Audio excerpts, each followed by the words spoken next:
I did respect him.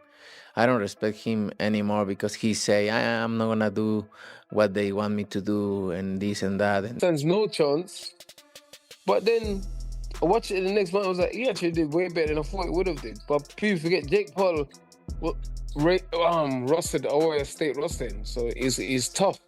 He's not as good boxer, as good skill, but he's tough. Jake Paul beat Anthony Joshua. That's insane. That's not real. That's not real in any facet. There was never a chance. There's never a chance. Canelo Alvarez humiliated Jake Paul after his fight with Anthony Joshua, saying he should stop pretending to be a real boxer. He mocked Jake for trying to step into a world far beyond his level, insisting he stick to what he actually is instead of copying professional fighters. Canelo made it clear that Jake's attempts in boxing were laughable and that he shouldn't act like someone he's obviously not. Jake's right, but you need to do your best or do what you do, not try to be something else. Just do your best as a person. Sometimes it's enough, sometimes for... Dillian White admits Jake Paul stood no chance against Anthony Joshua. Yet even he was surprised by how long Jake lasted. Jake showed toughness, likely from his wrestling background, and survived by playing it safe rather than trying to win. Still, this is where it should stop. Taking repeated heavy shots, broken jaws, and brutal mismatches is too much now. This isn't sustainable or smart. Even White makes it clear that if he faced Jake, it wouldn't last long. Jake proved toughness, but continuing down this path only risks serious damage. But then I watched it the next month. I was like, he actually did way better than I thought he would have did. But people forget Jake Paul rostered Ohio State rostering, so he's tough. He's not as good boxer, as good skill, but he's tough. Wrestling is a very competitive sport in America, and to be a Ohio State wrestling level, you have to be they're physically tough and physically strong. So yeah, he was tough. That's why he survived in there. He did what he had to do in there. He got tagged with a few shots, and he did extremely well. AJ did poor. In those situations where the fighter is that negative and had those kind of tactics, he went to ground a few times, etc. I don't think people quite understand it. It doesn't matter who you are. It's quite difficult. People expect AJ within 20 seconds to literally, with the first punch thrown or the first jab thrown, just to knock him out. It's not that easy, is it, when a fighter is kind of going in there to just survive? It's always easier to beat someone that's coming to win than someone that's in there to survive. But they should have known that. They should have known that Jake Paul is never going to come to win. But it's just mad that AJ couldn't cut the ring off. He just made him run. He couldn't cut the ring off and hit with punches, and he was swinging and missing a few times. And obviously Jake Paul was hitting with a few punches. I was like, I was surprised that he and I was surprised that it took so much runs to get him out of there. And then when he did knock him out, he didn't knock him out really. He broke his jaw and stuff, but Jake was alright. He just sort of just got up and just said, my jaw is broken. He didn't get sparked. I was kind of surprised. I was very surprised. Because that right hand was a big one. I thought, damn, okay. He took it and get up. So maybe Jake is a physically tougher and stronger person than people think he is. I'm assuming you don't blame Joshua for the money being talked about, 40, 50 million, for doing that. No. No. I'll take that. I'll definitely take that. I'll fight Jake Paul next if he wants it. I'll take that. But I'll go after him though. I'll tell you what, I'll definitely put him away 1 or 2 rounds. No way he's getting past that. Because that's like, that's such a big moral victory for Jake. Canelo Alvarez acknowledged that Jake Paul has actually improved since his earlier fights, showing better technique, timing, and resilience in the ring. He admitted that Jake's progress is noticeable and his determination is commendable. However, Canelo made it clear that despite these improvements, Jake should call it quits now. He's already taken on more than he should, facing opponents far beyond his level and risking serious injury.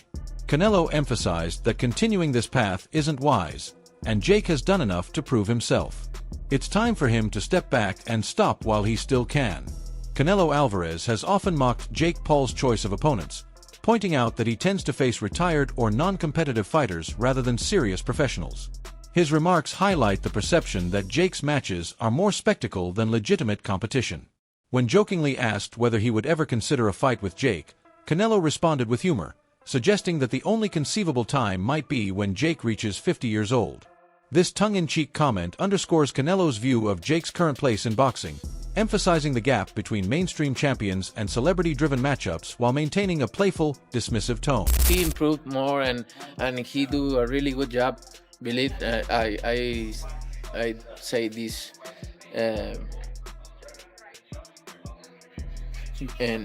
serious. I hope he doing really good job and improving boxing and it's fine. Would you ever entertain a Jake Paul fight? Not right now. Let's see later when I have like a 50 years old. Brendan Shaw points out that expecting Jake Paul to defeat Anthony Joshua is pure fantasy. While Jake shows surprising power for someone around 200 pounds, his abilities still fall far short of elite heavyweight standards. The gap in experience, technique, and physical conditioning between him and top-tier fighters like Joshua is enormous. Shaw stresses that no amount of hype or social media attention can bridge that divide. Jake's efforts inside the ring are commendable in terms of heart and determination, but realistically, he remains outmatched. The notion that he could compete at the highest level of professional boxing is unrealistic, highlighting the huge difference between internet fame and genuine boxing excellence. Joshua, that's insane. That's not real. That's not real in any facet. There was never a chance. There's never a chance. And the Jake Paul fans, and I was getting this a ton from DMs and comments going, well, everyone has a puncher's chance. That's an uneducated opinion. A puncher's chance, yes. If they're in a bar and Anthony Joshua's there at the pub and Jake Paul were to sneak up behind him and hit him in the back of the head or, in the side or something, maybe, even then, he's a little light in the ass, but maybe that's a puncher's chance. In a professional bout where a professional fighter at the level of Anthony Joshua is at, and he is going into a ring knowing and expecting to get hit, there is no puncher's chance when there's that much discrepancy in talent level. There's not, especially when the size difference. And some of you will say, Jake Paul hits hard. To you, yes, to you. But also, Jake Paul hits hard for a 200-pound man. He wouldn't even measure in the top 1,000 professional heavyweight boxers in the world as far as the strength knockout meter, if there is such a thing. It's not possible. So a lot of you were tuning in for saying, well, he has a puncher's chance. That's not real. That doesn't exist here. And now they could do this, but I don't think it's going to get the same amount of views, but it would set expectations. If, when this fight was announced, Jake Paul's team said, hey, we're fighting Anthony Joshua. Who thinks we can last 8 rounds? Who thinks we can go all 8 rounds? Who thinks Jake Paul can go 8 rounds? Adam Booth delivers a candid assessment of Jake Paul's performance, acknowledging that he was able to make Anthony Joshua miss several times, a notable achievement given the disparity in experience. Booth highlights that Jake's footwork, movement, and positioning had clearly improved, showing a level of discipline not always seen in his previous fights. This tactical awareness forced Joshua to pause and readjust, preventing him from landing clean, continuous shots. While Jake is far from matching elite professional standards, Booth emphasizes that these moments reveal real progress, proving that with smarter movement and patience, he can make even top-tier opponents work harder than expected. And Jake Paul shared a ring.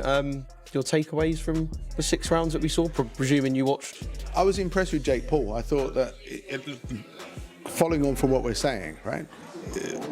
A few years ago, he was on Disney as a kid, acting up, and has decided to become a professional fighter. That takes balls, but he's obviously striving to be as good as he can be. You can see that in the way that he moves, the way that he is developed in how he's punching and performing. But to make a 2-time world heavyweight champion that's still live, AJ's still got something about him, to make him miss in such an accomplished manner. All right, so at times he was jumping out and running around, but there were times when he was well in range and still making AJ unable to land a clean, solid shot. He deserves a lot of respect for that. And then the shot that actually finished the fight, that broke his jaw quite badly, Didn't put him out. That shot's that shot he threw with serious intention has put a lot of professional heavyweights to sleep. He didn't go to sleep. He actually finished on his knees, didn't he? Laughing and spitting blood out of his mouth. So, like they say, like it's a special type of crazy and a special type of brave to do it.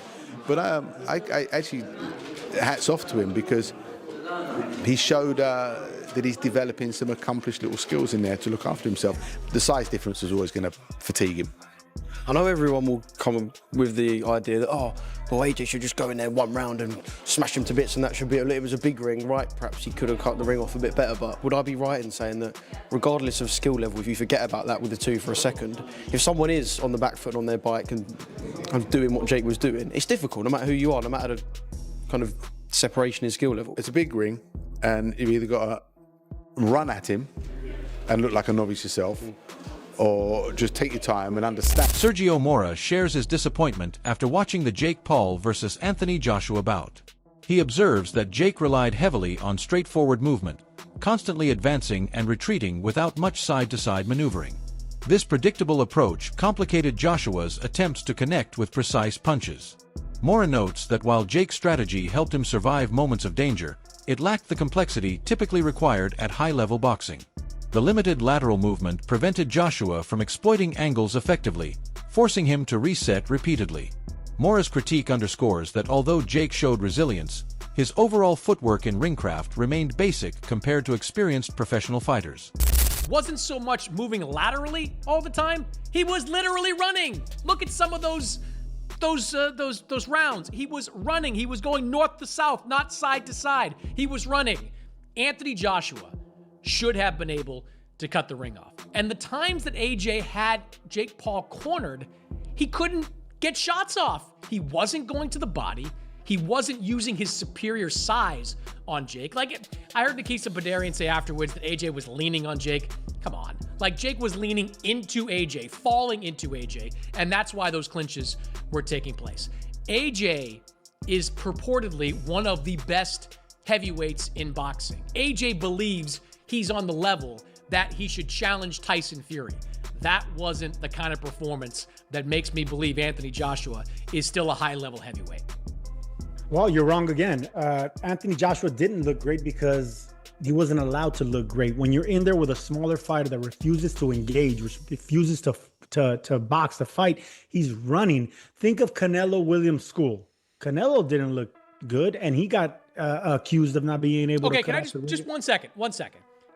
I knew you were going to go there. Oh, Williams School was an undefeated 168-pounder with a deep amateur background. Jake Paul is a guy who lost to Tommy Fury with no amateur background. So don't compare the two. Don't compare Williams School to Jake Paul. It's not the same thing. No, but I can compare a man running for his life and another man running for his life. These guys didn't want to engage. They didn't want to try to win. Now, I told you, Jake Paul was going to look for one shot. That's the overhand right. And once he misses that, he's going to realize